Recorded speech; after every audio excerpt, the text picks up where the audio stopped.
Bonsoir très chers auditeurs. Pour ce nouvel épisode, nous allons nous pencher sur le deuxième point essentiel aux bases d'Odalia, ces espèces intelligentes. Nous verrons leurs différentes spécificités physiques et physionomiques en explorant certaines de leurs particularités. Les humains sont très certainement l'espèce la plus répandue sur la planète.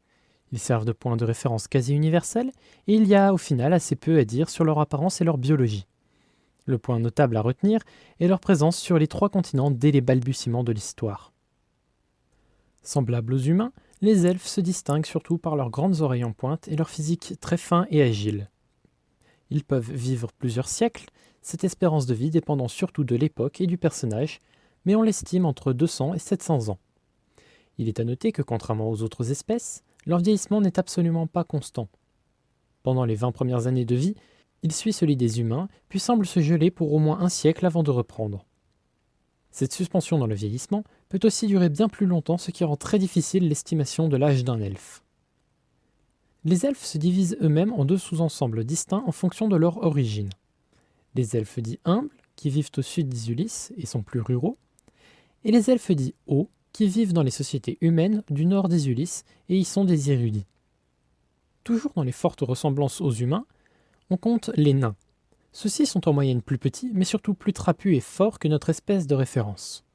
En effet, les nains sont très bien adaptés aux montagnes et leurs sous-sols, et ont développé un certain nombre d'aptitudes leur facilitant la vie. Leur peau est plus épaisse et résistante, et leurs yeux très bien adaptés à l'obscurité. En général, les nains vivent plus d'un siècle. Bien moins semblables aux humains, les Kyats sont des humanoïdes aux caractéristiques félines. Un pelage recouvrant tout le corps, une queue, des yeux, des oreilles et un crâne de chat.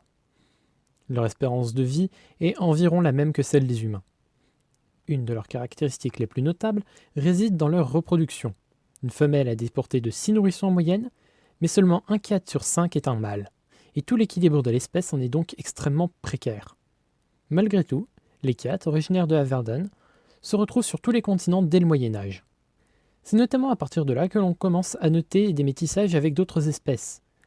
Les Kyats métis ont des apparences très variées, mais la plupart du temps ils y perdent le pelage et le crâne félin, mais gardent les yeux, oreilles et queue de chat.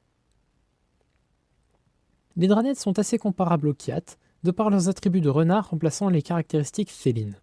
Ils partagent même le problème de 1 mâle pour 5 femelles, mais ne sont pas aussi répandus que les Kyats. Ils habitent majoritairement Darosio et un peu le sud de Haverdun. Les métissages de Draned sont infiniment rares, mais suivent les mêmes règles que pour les Kyats. Difficilement comparables à quoi que ce soit, les Vaesdov sont des humanoïdes amphibies. Ces derniers vivent en effet dans les fonds marins près des côtes du sud d'Isulis. Ils sont capables de vivre sous l'eau et hors de l'eau. Leur peau est très lisse, dans les tons de vert et de bleu, complètement dépourvue de poils. Leurs mains et pieds sont palmés, et le tout est complété par une nageoire dorsale et des branchies à la base de la tête. Ils vivent environ 300 ans et sont hermaphrodites, un point unique parmi les espèces intelligentes. La dernière des espèces intelligentes est celle des Zednites. Ils ressembleraient en tout point à des humains si ce n'était pour leur peau intégralement constituée de minéraux. Ceux-ci vont de la simple roche aux métaux, en passant par les pierres précieuses. Il est à noter que dans le cas où un zénite est constitué de cristal, il appartient au sous-ensemble des cristallins. On ne connaît pas leur espérance de vie, mais elle semble très longue. On sait toutefois que toute leur biologie est lente, et qu'une gestation peut durer des années. Leur nature si particulière les rend vraiment uniques parmi les autres espèces.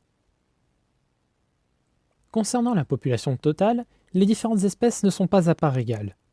Vers l'an 0, les plus nombreux sont les humains, représentant près d'un quart de la population globale, suivis de très près par les Kyats, métis inclus.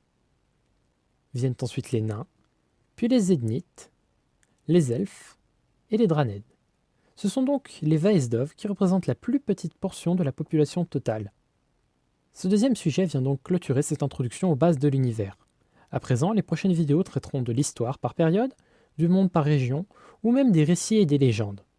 Ce monde a encore beaucoup à découvrir et vous n'avez vu que le début, très chers auditeurs. Bienvenue dans Odalia.